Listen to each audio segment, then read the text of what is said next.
All right, so we're on photosynthesis still. We did the light reactions last time. Today we'll just want to review the light reactions and then head into the dark reactions, okay? Photosynthesis, what's its purpose? What do we accomplish? What does life accomplish with photosynthesis? Energy, Explain.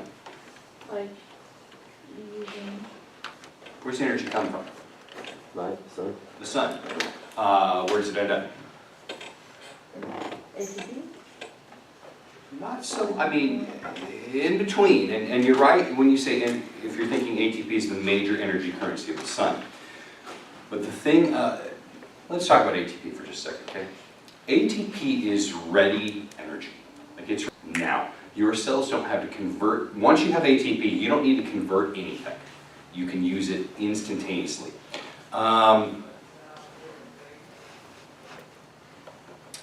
You ever go to like a drive-through and they're like, no bills over $20?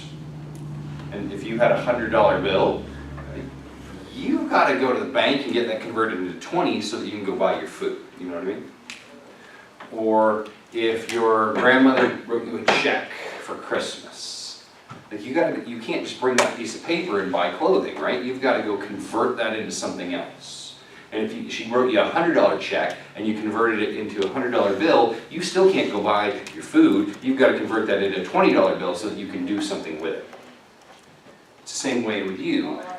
You take energy, say, from eating food, like, you know, chocolate cake, deliciousness, tons of energy in it, but I can't do anything with it. I can't just like go, oh, I want to run, so let me take chocolate cake and like slather it on my legs. You'd be like, you're a fool, right? Because that's not how things work. You have to eat it, and even then, your body doesn't just like give little pieces of chocolate cake to the cells that are in your leg. Instead, it's got to break it down into its parts, into its four major biomolecules, right? Into lipids and DNA and or nucleic acids and proteins and sugars. And even when it's a sugar, I can't just send sugars into my cell and then have cells do work. Those sugars have to get converted into an even smaller energy currency, into ATP. And that was the whole focus of respiration, is we were converting energy from various food sources, energy sources, chemical energy sources, into ATP, right? So we did glycolysis, we did the link step, we did the Krebs, and then we did the electron transport chain to convert the energy that was stored in the bonds of food into biomolecules into the energy of ATP, which is very small and it's instantaneous, ready energy, okay? Now, respiration, or photosynthesis, is in many ways the opposite of that. We're going to play, you know, it's like you're playing a record, you play it in reverse, okay?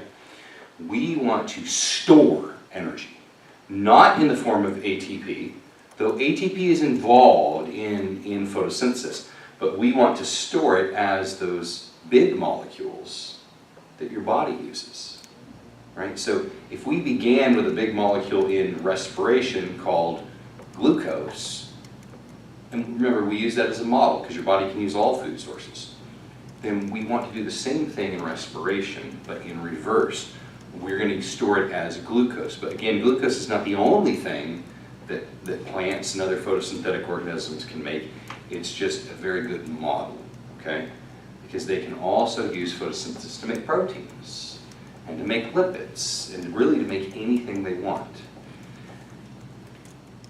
So the end product for our model of photosynthesis, the end product is what molecule? Is it the same as respiration? Nope, it's the opposite. NAD. So what do I start with? What molecule do we begin with in respiration? Glucose. Glucose. C what?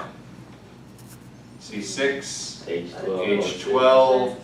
H12O6, and what do I have to add to that? What's my final electron receptor? 6. Plus 6 what? O2. O2. Okay, good. And what does that yield? 6 CO2. 6 CO2 plus 6 H2O. 6 H2O. Okay, good. What is this? Formula for For respiration, right? So this is respiration.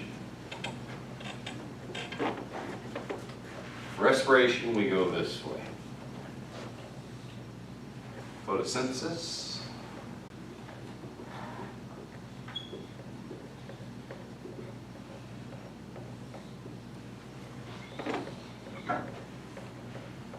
They're absolutely inverse formulas. Okay, not everything about these is inverted, but a lot of it is. Okay. So I begin with water, with CO2 in photosynthesis. I use energy that comes from what source? This one. The sun. I use light energy, right? Capture it in photosystem 1 and in photosystem 2 of the electron transport chain. I capture it with which particular molecule?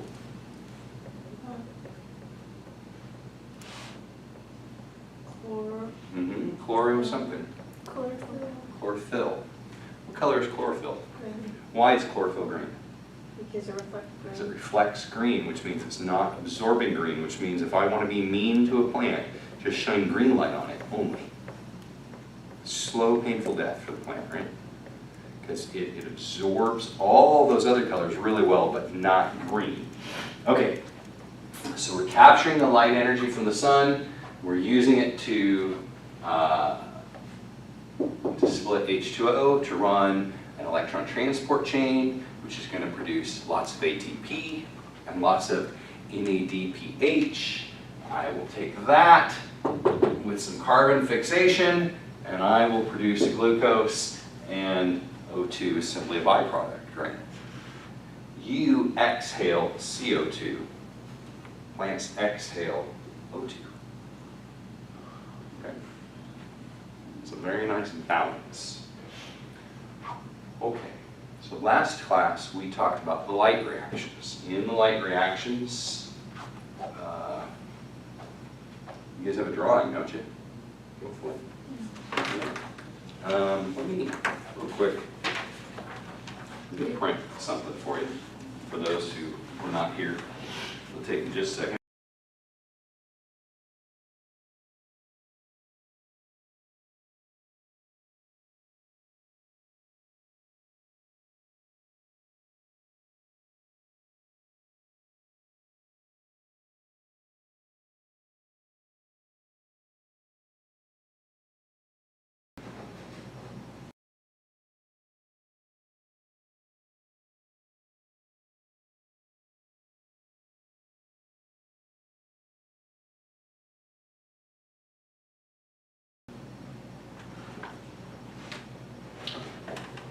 Go grab these and hand them out so you have them.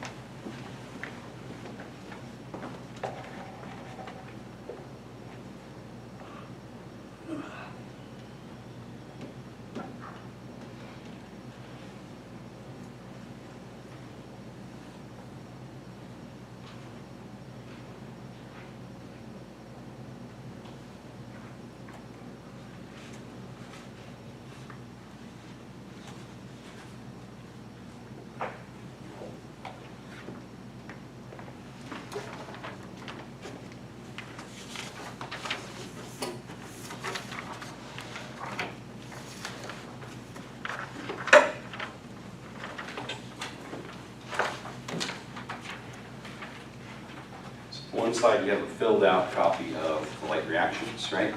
So it involves an electron transport chain. That thing looks an awful lot like the electron transport chain that we had in respiration.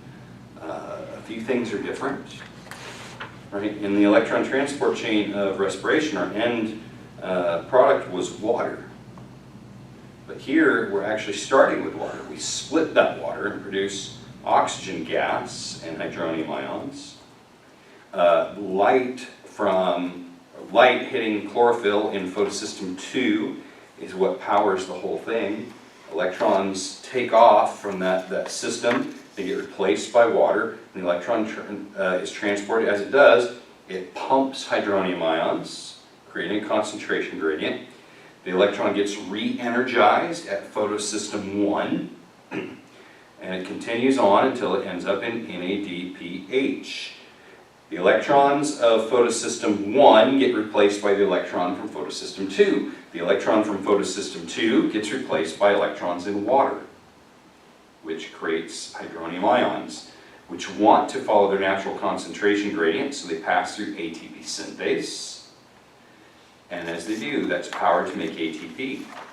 So then you have these two highly energetic products from the light reactions. You have ATP and you have NADPH. One's carrying energy and one's carrying electrons. And those products of the light reactions carry over to what are called the dark reactions. Dark reaction does not mean necessarily that they happen in the dark. It means that they don't require light. This has to have light. You shut the lights off and the light reactions stop, right? Because it's powered by the energy of the sun. But the dark reactions are powered by the energy from the light reactions, from ATP and from NADPH. So if you had a store of ATP and you had a store of NADPH, you could carry out the dark reactions. Make sense? Okay. So I want to show you an overview of the dark reactions, and we'll go from there.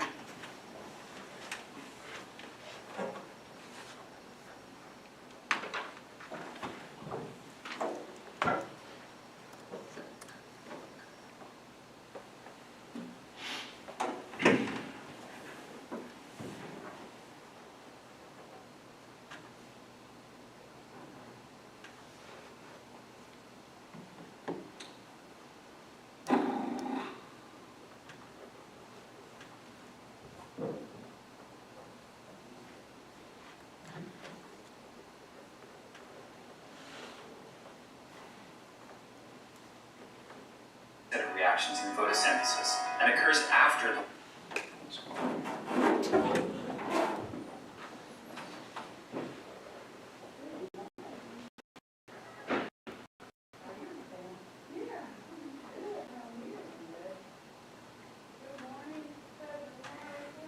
The Calvin cycle is the second set of reactions in photosynthesis and occurs after the light-dependent reactions. Sometimes the Calvin cycle is called the light-independent reactions, or even the dark reactions, because light is not directly needed to make the Calvin cycle happen. Nevertheless, two key products from the light reactions are needed to make the Calvin cycle work: ATP and NADPH. You may recall that both ATP and NADPH were made during the light reactions at the thylakoids. The Calvin cycle takes place in the fluid surrounding the thylakoids, known as the stroma. ATP provides the energy, and NADPH provides the electrons and hydrogens that are needed to produce carbon dioxide and build sugars in the Calvin cycle. Here's how it works. Phase 1, carbon fixation. An enzyme called rubisco takes CO2 from the air and adds it to a 5-carbon compound called RUBP. This is called carbon fixation. This makes a 6-carbon compound that immediately splits in half to make 2 molecules of 3-phosphoglycerine. Notice that we did carbon fixation for 3 molecules of CO2. You will see why soon. Phase 2, reduction. In the reduction phase, ATP from the light reactions provides energy to make an intermediate compound. This reactive intermediate can then be reduced or gain electrons and hydrogen. The electrons and hydrogen come from NADPH and are used to reduce the intermediate compound to make glyceraldehyde 3-phosphate, more commonly called G3P, or sometimes triose phosphate. G3P is the key product of the Calvin cycle that can be used to make sugar. Notice that for every 3 molecules brought into the Calvin cycle, there's a net gain of 1 G3P. 3 carbons in, 3 carbons out. Makes sense, right? Phase 3, regeneration. Notice in our model that only 1 G3P is removed from the cycle, but 5 more remain.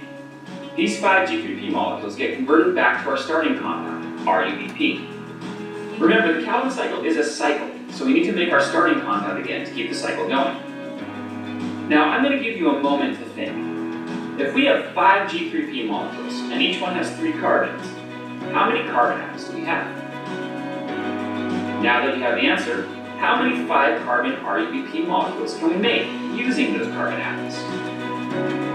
I'm guessing that you figured it out. We can make 3 RUBP molecules. To do this, energy is required. Can you guess where that energy comes from? If you said ATP, you are right. Let's watch. Now that we've completed the Calvin cycle for 3 carbon atoms, let's go through the process again so that we can make glucose. Remember, our overall photosynthesis equation has 6 carbon dioxides being used to make 1 glucose molecule with 6 carbons. With this in mind, how many G3Ps are needed to make 1 glucose? If you said 2, you are correct. Now you have seen how the Calvin cycle is used to make glucose and how light-dependent reactions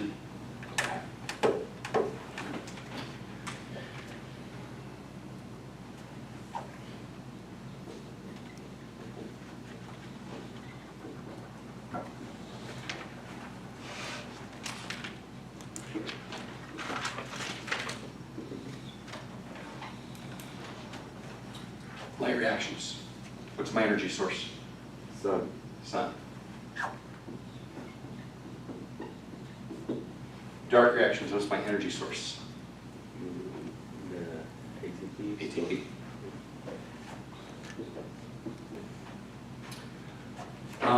Where do I get my electrons from that are running through my electron transport chain over here?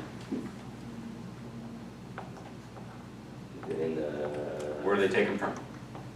Light hits a molecule and the electrons take off, but that electron has to be replaced or else we can't do this anymore. Where does it get taken from?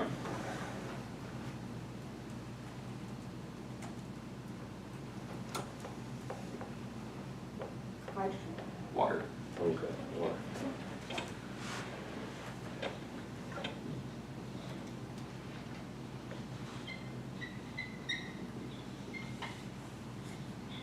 What provides the electrons over here? NADH.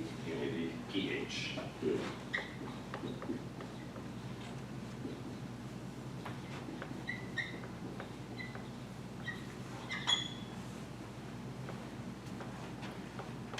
Where do my electrons end up over here? You go through an electron transport chain. It starts off, they get stripped from water, they go down the chain. Where do they end up? They got to go somewhere. Otherwise, again, our electron transport chain would just stop. The answer is NADPH.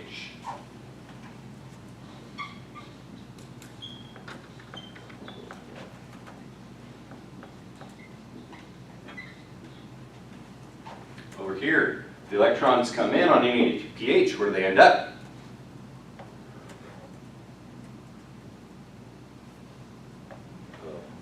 Back into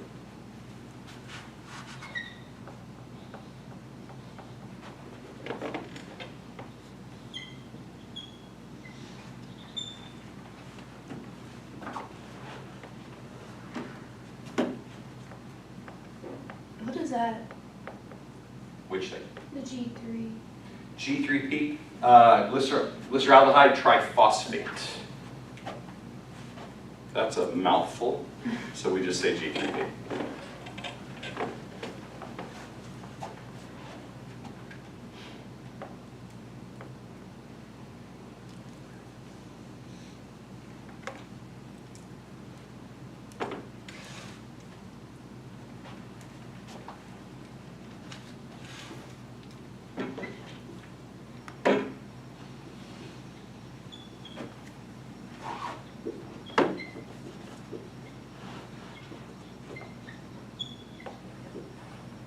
Okay.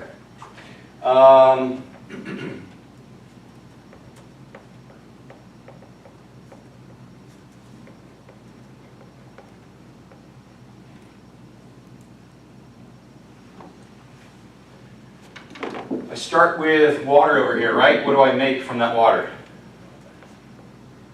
Oxygen. electron. Makes oxygen. And what else? Carbon. Hmm? Carbon. Not carbon. Makes H pluses. What do I make over here? No? No? Take a look at your formula. Carbon. Kind of. Carbon dioxide. No? Water. No, that was okay. Well, the water comes in over here. You guys said everything but one thing. Hydrogen. Said everything but one thing. Glucose. Huh? Glucose. Glucose. Oh, okay. I'm gonna write G3P. And then I'm gonna put in parentheses glucose.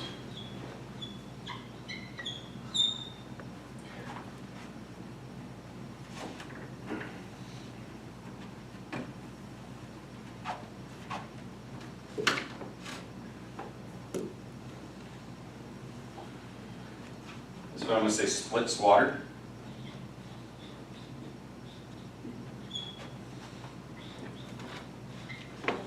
This one I'm gonna say fixes or captures.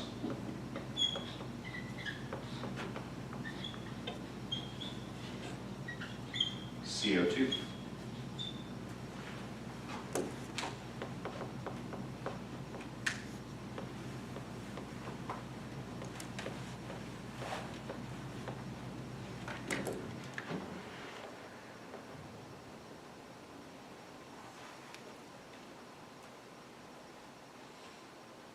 Okay, I wanted to show you some connections, all right? So, we begin with water. We split the water, it produces hydronium ions, and it produces oxygen gas. The electrons from the water flow through the electron transport chain, right? They ultimately end up in NADPH, yes? Okay. NADPH over here, we need these electrons, so there's a connection here, right? This product from the light reactions powers the dark reactions. Well, I guess I need to write this too. There's an ETC here, right? The electron transport chain.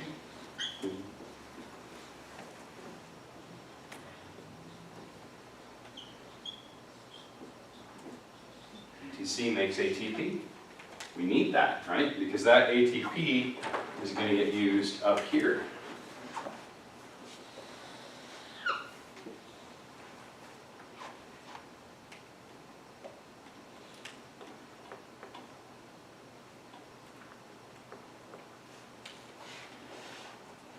What else do we want to say? We just want to walk through a little of this, a little more.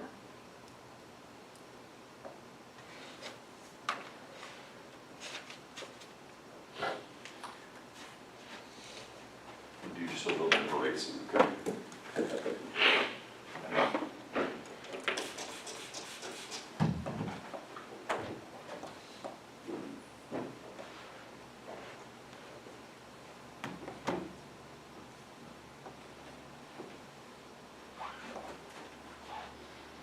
Okay. Photosynthesis, where does it begin? Which step? The Light, sun. sun. Sunlight, and the light reactions, right? So let's do our light reactions. What's the first thing that has to happen to power any of it? The sun. Huh? Water split. Say it again? The sun. The sun. So light hits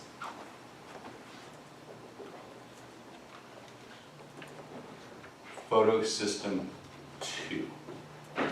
Remember, it's called photosystem 2 not because it's in the wrong place, but because it was discovered second. So light hits photosystem 2, right? Then two things are going to happen, like boom, at the same time. What are they? Water splits. Yeah. And what else? The hydrogen ions. No. That's part of the water splitting. Electrons. The electrons take off, right? So light hits photosystem 2, and the electron begins down the electron transport chain. Okay, so we're going to do both those things. One is water splits, right? And that's going to give me O2, and it's going to give me a bunch of H+ ions. which begins creating a concentration gradient. The other thing that happens is that an electron takes off down the electron transport chain. Where's that electron ultimately going to go? Maybe Yes, in between, where's it go? to the ETC. Yeah, through to the photosystem One. 1, right? Along the way, of course, we know that we're going to pump some things, but we're going to go to photosystem 1. At photosystem 1, light has to hit it again, right? Mhm. Okay. All right.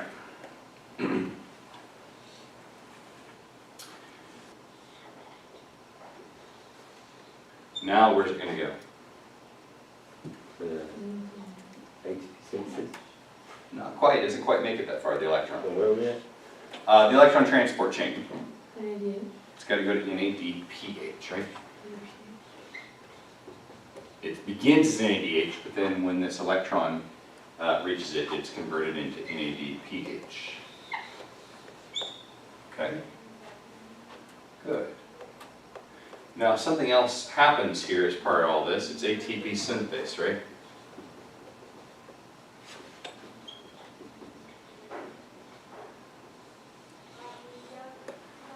What's it doing? You say? What does ATP synthase do?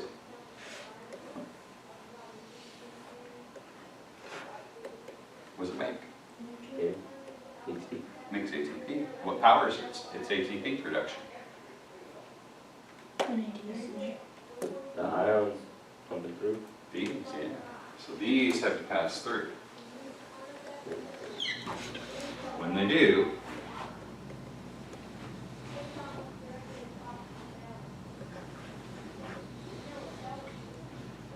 I make ATP.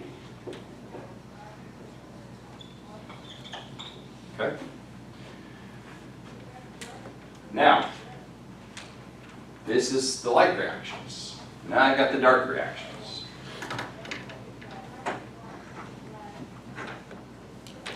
In the dark reactions, I need my ATP and my NADH come in. Right, then we have that here, don't we? We've got electron, we've got ATP, we've got NADPH coming over, and ultimately they're going to get combined with what? What are we trying to make? We've got ATP, we're going to use that ATP, and we're going to use the NADH, and we're going to use something else to make an end product. What's our end product? Glucose. Glucose, right? Glucose has how many carbons? 6. It's made up of 2 G3Ps. You put 2 G3Ps together, you get 1 glucose. Okay? All right. How many carbons are in glucose? 6. Where do they come from? Well, that was gross. Sorry. Breathing. Carbon dioxide.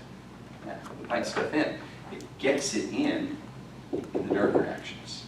So we need, over here, we need, I'm gonna go ahead and, well, we'll see. We need CO2, right, from the air. And then we're gonna go through this thing, right, and what is this Calvin cycle? And my output of the Calvin cycle is going to be what product? Glucose, ultimately, or I could say, we've been saying it, G3P, right? So if I have 2 times G3P, that equals 1 glucose. So it has the Calvin cycle twice. Actually, it has to go through the Calvin cycle 6 times. 6 times? 3 times to make G3P. Since you need 2 G3P, it has to go through 6 times to make glucose. I will give you a quick reminder, glucose is not the only product of this. It can make anything. Okay? Wait, what is 2 ice and 4? Say it again. 2 ice and 2 times, I'm sorry. 2 This is times. very, very Sorry. bad. Right. Calvin cycle, we'll say times 6. Okay. Calvin cycle times 6. The carbon to make glucose comes from carbon dioxide. The formula for glucose is C6H12O6. Where do my H's come from? My H's are pitching a ride on NADH. They're already there. It brings them and the electron on over. The energy to convert carbon dioxide and H's into glucose doesn't come from the sun at this stage, right? It comes from ATP, right? So we're converting from one energy currency to another. Here, from light hitting to the end of it being ATP, to the ultimate end of it being glucose, right? Again, I'll just remind you that in respiration, we're taking the energy of something like glucose, we're converting it into ATP. In this step, we're making ATP, and then we're storing that energy into glucose. So there's an inverse relationship between these two processes, okay? If I run out of carbon dioxide, I won't produce glucose. If I run out of light, I won't produce glucose. If I run out of water, I won't produce glucose. If I run out of NAD plus to where I can store electrons and make NADH, I won't make glucose. Everything has to be just right. And yet, plants do their thing all the time. There are things that can make this go wrong, I will tell you that. If there's not CO2 around, for various reasons, then a plant will instead fix oxygen. There's almost always some oxygen around because it's storing energy, but it's also, so it's doing photosynthesis, but it also does respiration. It liberates that. And so if it runs out of CO2, it'll do this with oxygen, and that doesn't store glucose, that actually destroys glucose. It's counterproductive. There are various reasons that a plant would not have enough carbon dioxide. You want to catch this, okay? So, plants are trying to do a number of things. They need to breathe in carbon dioxide, but they need to not lose too much water, okay? If they can't get in carbon dioxide, they can't do photosynthesis, they die. But if they lose water, they die. And so it's a push and a pull, a tug of rope between those two factors. And so they have, what they do is they're careful about their breathing. Plants have something called a stomata. You ever heard of that word? Okay. So stoma is Greek for mouth. Stomata is, or a stoma is mouth. Yeah, I guess the singular is stoma. Stomata is plural. So these are usually on the underside of leaves. And if you were to look at them under a microscope, they look kind of like this. They're made up of 2 cells. These cells are called guard cells. Okay? When there's plenty of water around, these guard cells are full of water. They have a lot of turgor pressure. They push against the cell walls, and that pressure causes the cell walls of these cells to open up or to spread out, and so this thing becomes open. There's basically a little pore, and this pore allows CO2 to go in, and it allows O2 to come out. Okay? That said, if there's not enough water, then there won't be a lot of pressure here. They become flaccid, and now they relax, and this same thing just looks like this. And now there's no CO2 coming out and no oxygen coming in. So this is self-regulating. If we have plenty of water, then these will open up and we can do photosynthesis. And the other thing that comes out of this, of course, when they're open, is water. They're losing, plants to do photosynthesis, they're losing water constantly.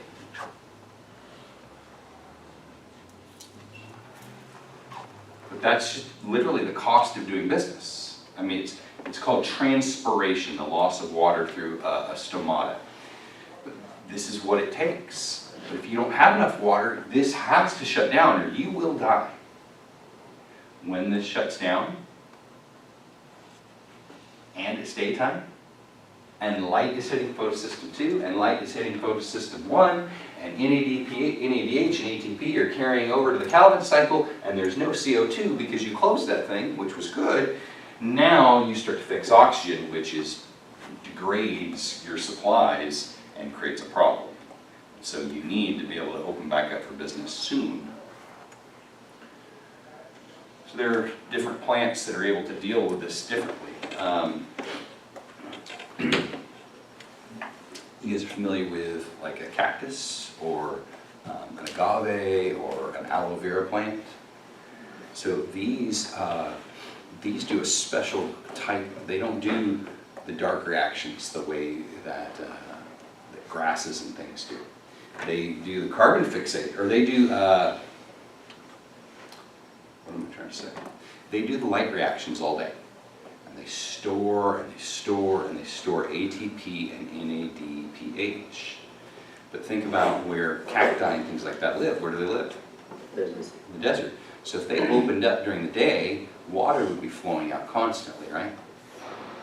Because of the heat. So instead they open up their stomata at night and capture CO2, and they do their dark reactions at night. And so they separate the timing of the light reactions and the dark reactions. And so it's just really, really neat. There are also plants called, corn's one of these, that do what's called a C4 respiration. And they, instead of separating the light and dark reactions by time, day and night, they separate them by location in the plants. So that where they basically make sure that oxygen never gets near the Calvin cycle, and they instead get CO2 and they pump it into particular cells so that this can happen, and they don't do this. Okay. Again, the issue here is the balance of we need carbon dioxide for our dark reactions, but we don't want to lose too much water. You know, if you live in a jungle, you don't care about this, right? If you live in a humid environment, you don't care about this. If you live in a temperate environment where it doesn't get crazy hot, you don't care about this. But if you live in a place, if you're a plant, you live in a place that's prone to drought or to extreme heat, or there's just not a lot of rainfall, then this becomes a major, major problem. Okay?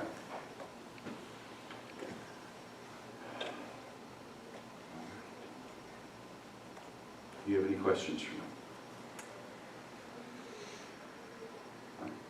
Well, that's what I've got on this topic. We're going to start a new topic because we don't have any time to waste around here.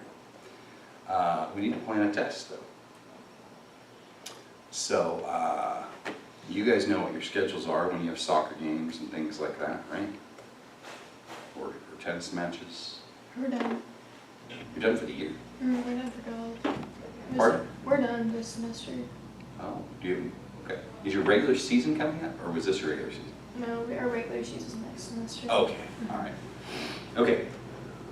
Well, that said, let's get a plan.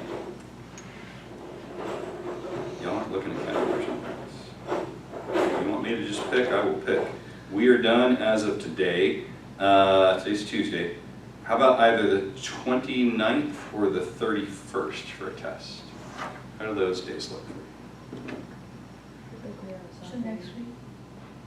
Yeah, I mean, we could push it back a hair further if we need to. So photosynthesis is going to be in this one? Oh yeah, photosynthesis and respiration. These are the two things that will be on this test. Come on, we got to decide quick. Got to get on to DNA. Whatever it takes. You don't care? That's the No, there was some talk at one point about doing a big study session. You guys were going to study it up, and everyone's going to. Study for it. I don't know. I mean, it's like. Remember, I'm willing to double the points on this test to start pulling people out of holes. Or we can. Is there a test graded from? Uh-huh. Is it in there yet? Yeah. I think I probably sent you an email. with it? If not, I'll be happy to show you. Okay. Okay.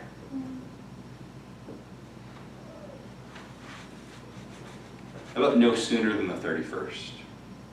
So do you want the 31st or do you want, Can we have like a study day here over it? no ma'am, we have no time. I mean, I'm so far behind, it's bad. 31st or the 5th, those are your choices. You have a soccer thing on either day? No, soccer season ends, I think, Friday, unless we make it past Forge for not going. Unless, are y'all going past? Yeah, I think we're in. No, we play next week, but it's a Wednesday, I think. It's on the 5th. 31st or the 5th, call it. 5th, okay, very good. So biotest, November 5th. All right. I'm gonna take a picture of this. I think this is good stuff. I hope you think it's good stuff.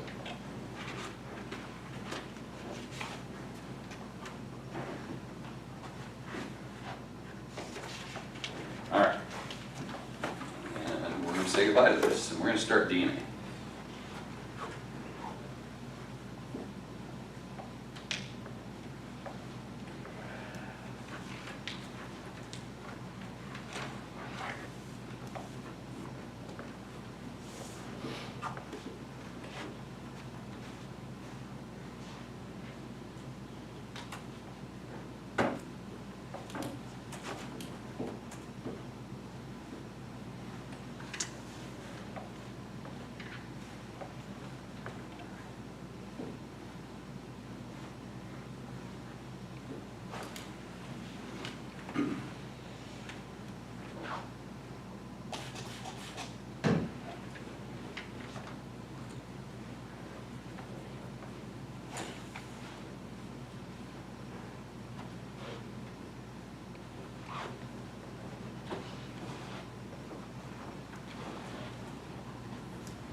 Okay. Turn the page. This is new stuff. I would be focused here. I'd be taking notes. I would not be doing anything else. Okay.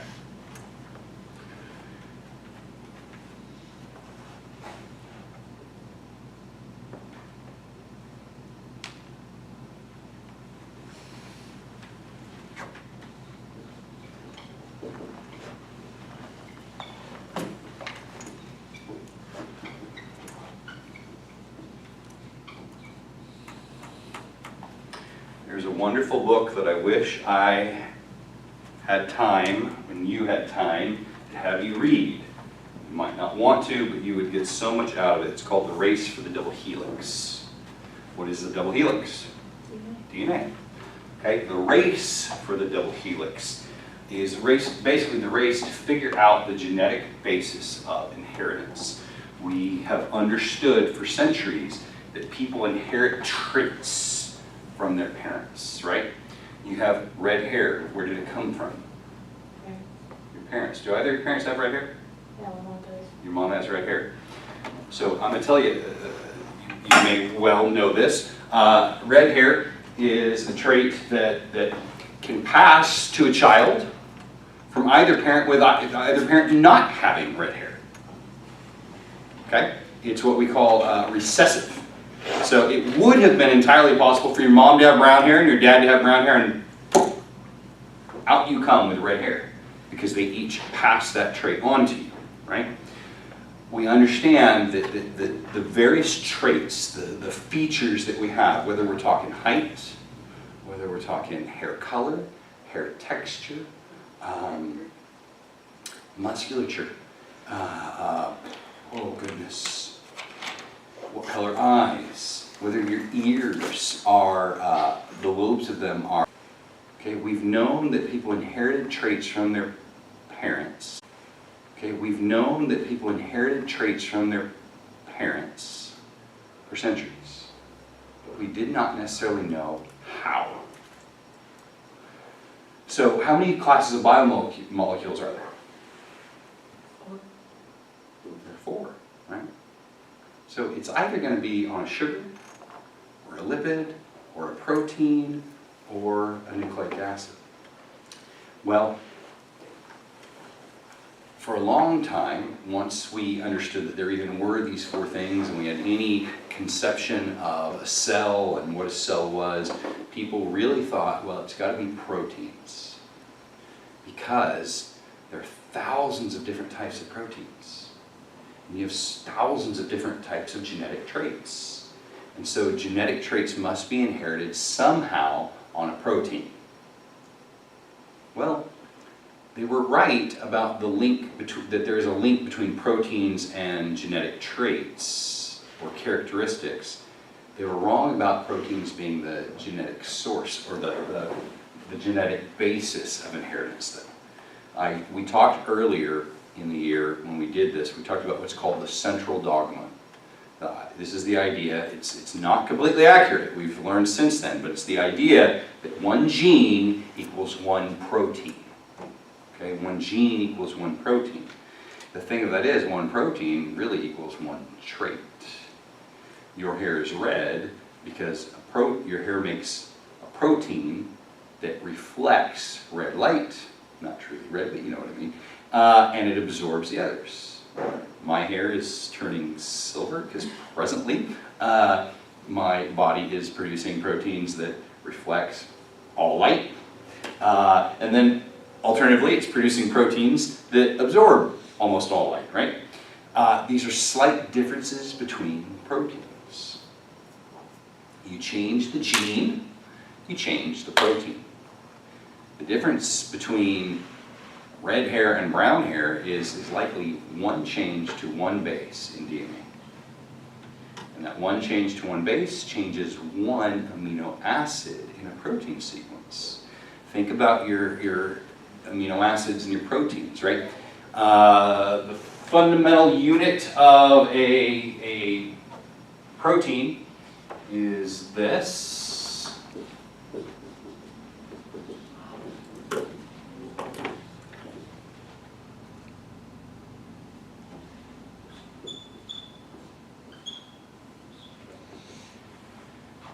This is it. This is a single amino acid. How many of these are there? Biologically, 20. There's 20 of these, right? Well, if I change one of these, I change the whole protein, because swapping these, remember, there are levels of protein structure, right? There's primary, which is the sequence of these. There's secondary, where alpha helices and beta pleated sheets, and so I'm starting to get a kind of a 2D structure going. There's tertiary, where I'm getting bonding and hydrophobic and hydrophilic interactions, and now we're folding and we're going 3D. And then there's quaternary, where I've got multiple. I make one change to one of these, I can change an entire protein. I can change brown hair to red. I can change red hair to blonde. I can change blonde hair to green. We don't have green hair, but you could. There's no reason to think you couldn't have green hair if you could just change the right DNA to change the right amino acid to change the right protein, right? One gene equals one protein. Change the gene, change the protein. Change the protein, change the function. How many of you just love like Mexican food? And the only one, me and you, go get some tacos one day. Nobody else likes Mexican food. Okay, do you like cilantro? Cilantro is delicious, right? Most of the world thinks cilantro is delicious. I don't. I think cilantro tastes like soap. There's a difference between you and I genetically, and it's not just the color of our skin or our hair or our eyes, although we have the same color eyes.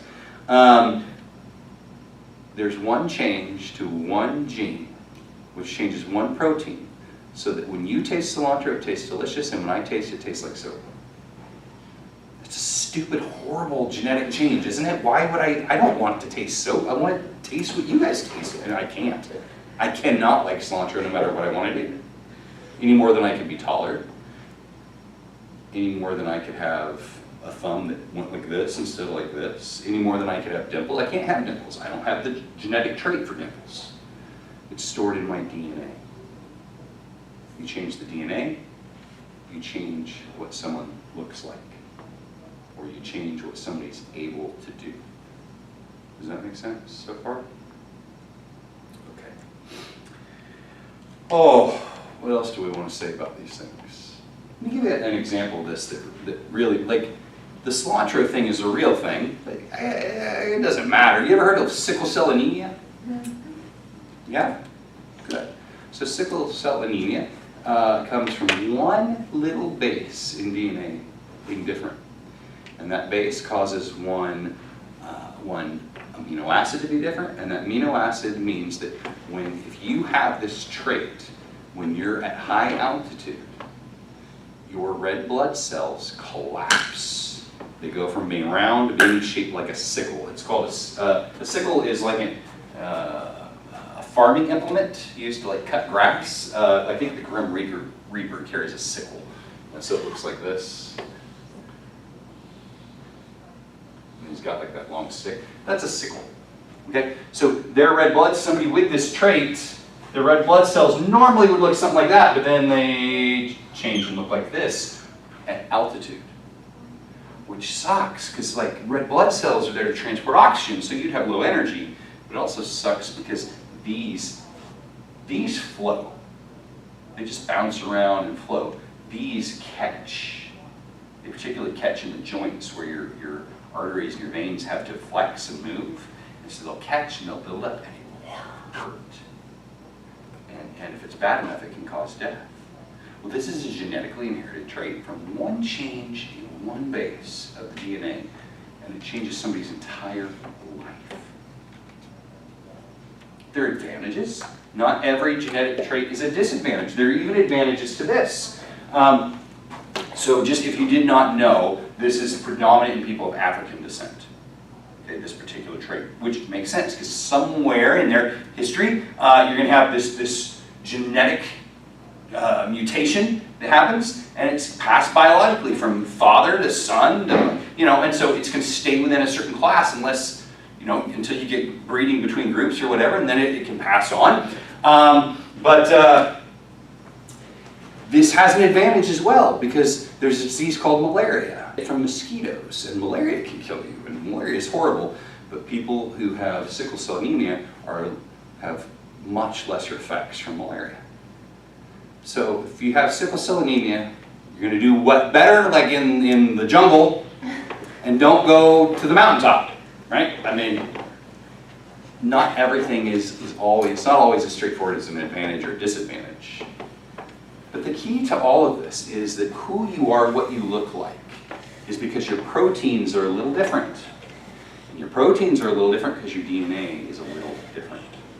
Now, most of our DNA, if you were to compare like every single letter base of our DNA, it's going to be overwhelmingly the same.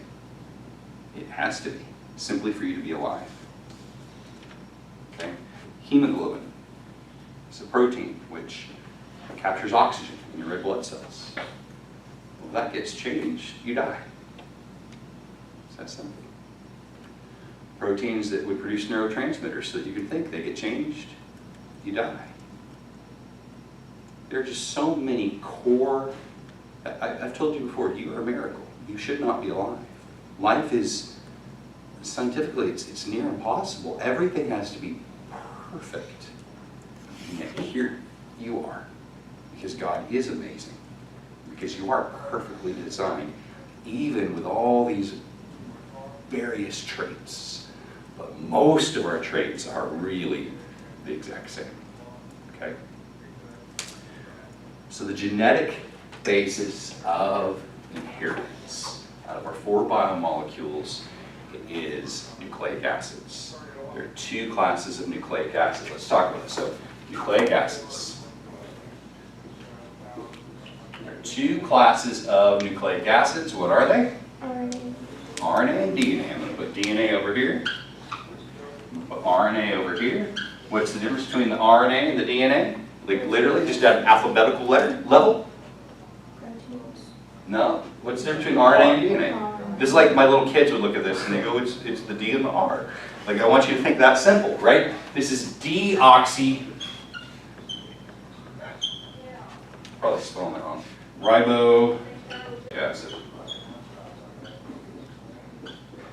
While you're writing that, I'm going to tell you about my 6th grade. I had a teacher whose father died of black lung, and so she felt that we all needed to learn the scientific name for the black lung disease, which happens to be the longest word, or at least it was, in the English language. You might have heard that it was anti-disestablishmentarianism, but that's not true. It's actually pneumonoal microscopic silicovolcanoconiosis, and we had to learn to spell that.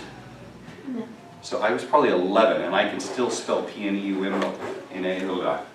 I'm gonna stop. I'm trying to go too fast, but just stupid. But all of a sudden when I'm writing this, I'm like, oh my goodness, that's a mouthful. But deoxyribonucleic acid and ribonucleic acid, the difference between them is the sugar.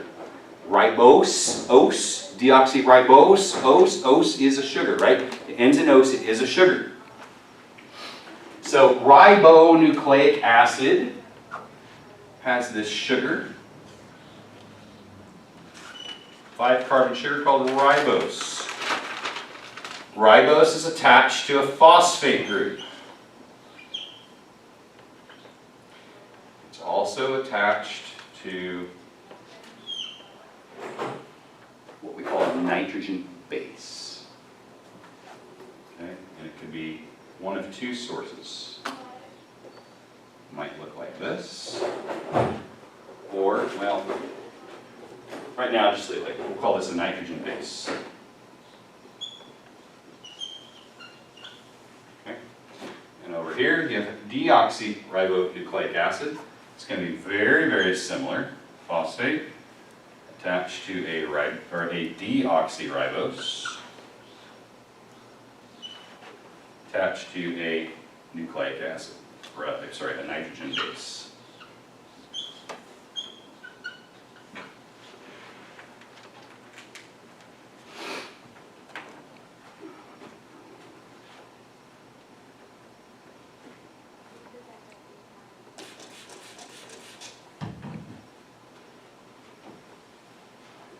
Deoxyribonucleic acid or ribonucleic acid are both polymers. Do you remember that word polymer? What does it mean? Many what?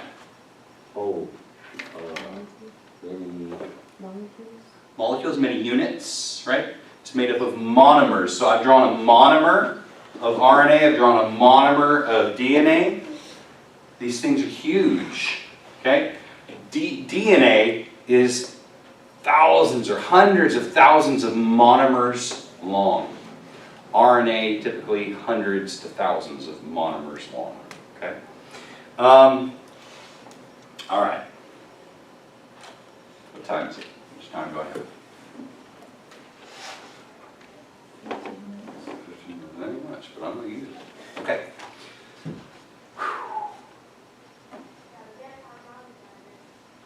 Basic structure of these, okay, is phosphate, sugar, nitrogen base.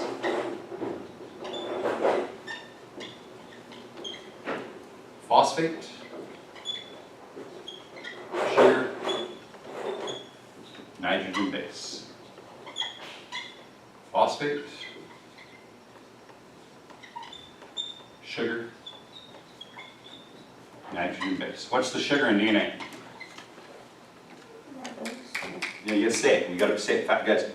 We gotta be able to spit this out. This has to become second nature. What's the sugar in DNA? Ribose. No. DNA. What's the sugar in DNA? Deoxyribose. What's the sugar in RNA? Ribose. What's the sugar in DNA? Deoxyribose is sugar in RNA. Ribose. What's the difference between RNA and DNA? Deoxyribose versus ribose. They're both 5-carbon sugars, but they are different, and that difference matters. Okay? The structure of this thing is phosphate, sugar, nitrogen base, phosphate, sugar, nitrogen base, phosphate, sugar, nitrogen base. Notice that the phosphates and sugars form a chain. They form almost like a side of a ladder, and the nitrogen bases stick off of the sugars. This is significant. If I were to start to draw this, I'm going to draw it like this. I'm going to do these for my sugars, okay? And I'm going to do this for my phosphate. Actually, I'm going to do that differently. So Be a little more accurate.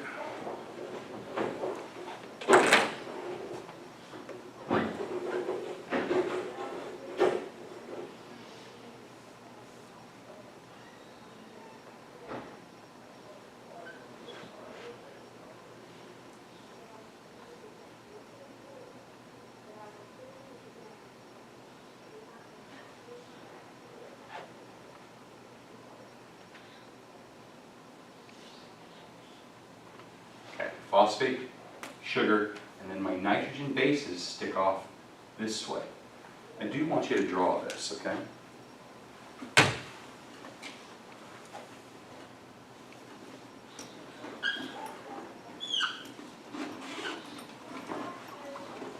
Ah. What's that?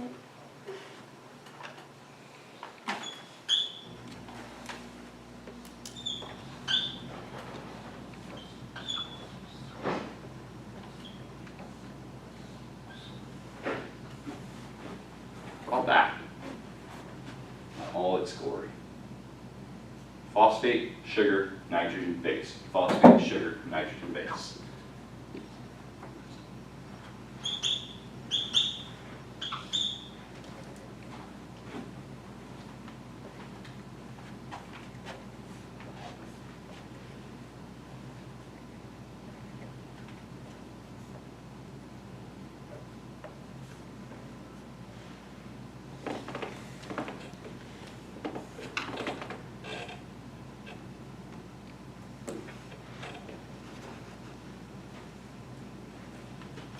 Tell me what you see.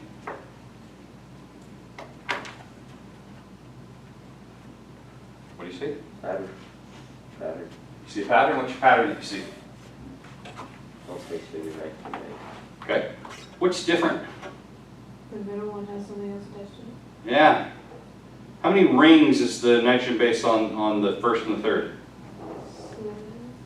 How many rings? It's a closed ring, right? That nitrogen base is a ring shape. It's closed. It's a loop. That loop has 6 sides, right? But how many loops does it have? Say one. Just one. How many does that middle one have? 2. It's a hexagon attached. Did I say octagon, maybe? I should have said hexagon, but it's a hexagon attached to a pentagon. That's different, right? That difference matters. Everything in biology comes down to what 2 words? Charge and shape. The charge and shape of these matter. Okay? I'll tell you about the base pairs. There are, in DNA anyways, there are 4 base pairs, okay? And in RNA there are 4 base pairs also. There's a little overlap between the 2, there's one difference between the 2. So we're going to do DNA base pairs.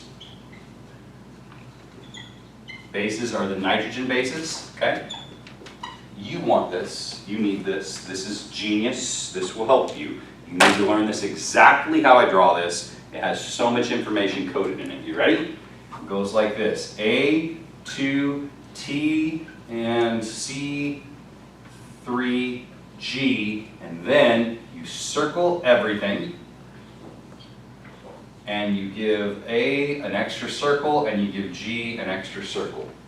And if you know what this means, you know a whole lot.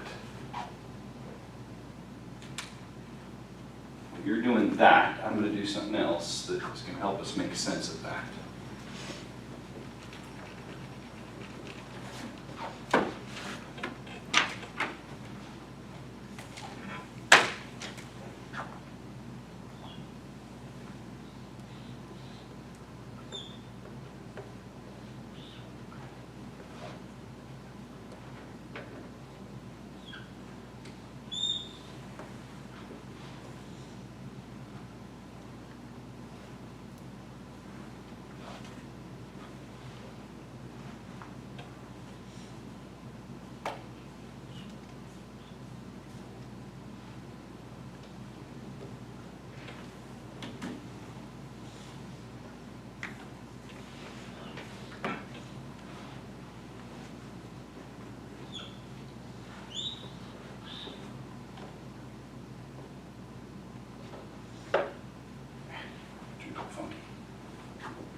So that's okay.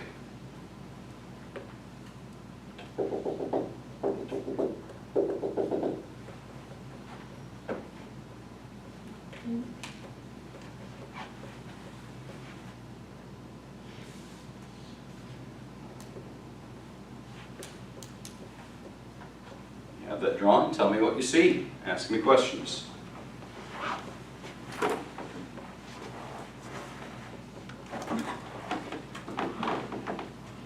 And what's the relationship between the drawing and the thing on the right about A2T and C3G?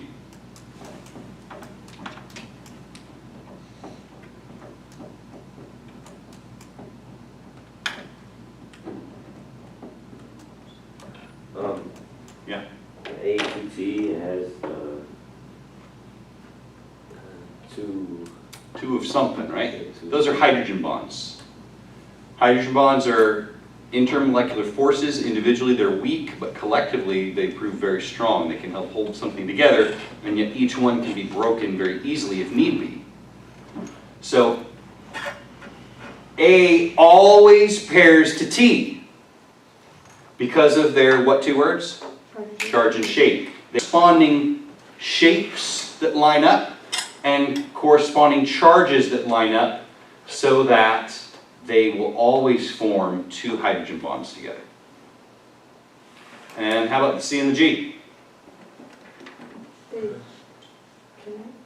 They do. What do they form? 3. 3 hydrogen bonds, right? So when I say A2T and C3G, that's telling me A pairs to T with 2 hydrogen bonds, and C pairs to G with 3 hydrogen bonds. Make sense? Okay. And how about the circles that I have around my base pairs over there on the right? It tells you how many hydrogen bonds.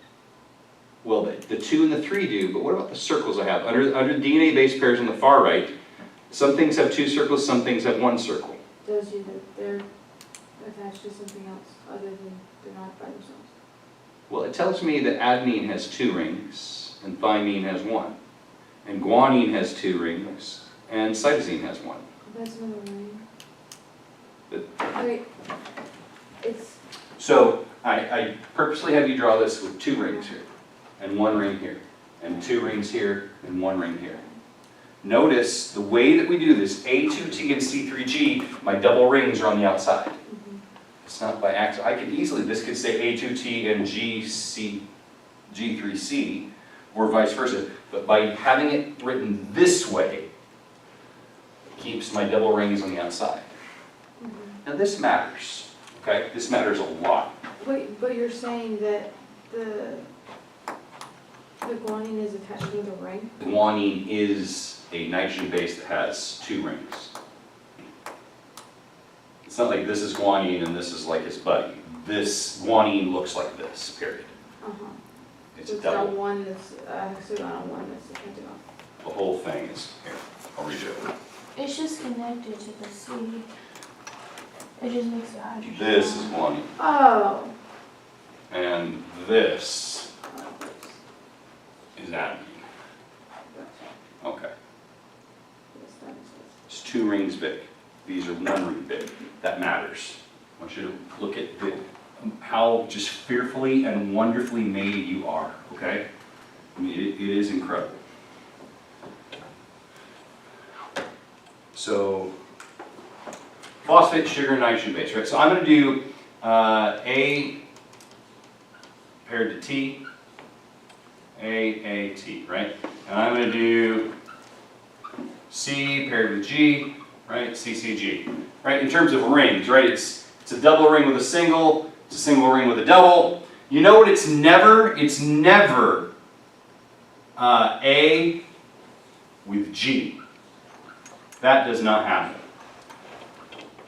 And it's never C with T. That does not happen. It's always A to T and always C to G. Because what would happen to the shape of my DNA if it looked like this? I'd have this thing that was straight everywhere.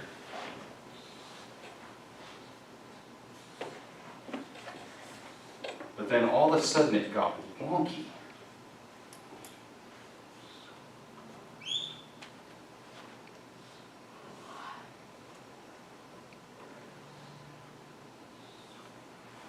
You see what I'm saying? This is like symmetrical and beautiful. It just runs parallel all the way down. 2 rings, 1 ring, 2 rings, 1, all the way down. I start putting things that have 2 rings with things that have 2 rings, and my here just goes woo. Stretches it way out. In fact, it may break the bonds. It may not be able to hold together at all. Heaven forbid I put 2 things that have 1 right after, because then I've got to go woo and then woo. In other words, look at me. If your body ever accidentally put the wrong base together like this, you easily recognize it. You would catch this, and it would be able to fix this.